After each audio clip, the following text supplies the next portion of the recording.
ప్రఖ్యాతి ప్రసంగికుల పేరు లిస్టులో నీ పేరు లేకపోవచ్చు, టీవీ ప్రసంగికుల లిస్టులో నీ పేరు లేకపోవచ్చు, సెలబ్రిటీ అనే పాపిష్టి పదం నీ పేరు ముందుకు రాకపోవచ్చు. కానీ ఓర్పు విషయమైన వాక్యమును గైకొన్న దైవజనుల లిస్టులో నీ పేరు వస్తుంది కదా. నీకు వీళ్ళెవరు రేటింగ్ ఇవ్వకపోవచ్చు, కానీ తన ఎదురుగా ఉన్న బుడ్డిలో నీ కన్నీరును పెట్టుకుని నీ పేరు గుర్తుపెట్టాలి. అది కన్నీరు రా బాబు. ఎవరికి చూపిస్తాడు అది? తండ్రికి.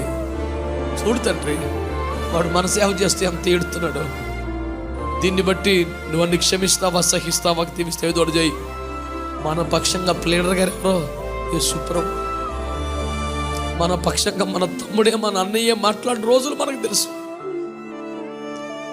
2000 సంవత్సరాలుగా కుర్చీలో కూడా కూర్చోకుండా మోకాల మీద పడి మన యేసయ్య మన పక్షంగా పోరాడుతున్నాడు.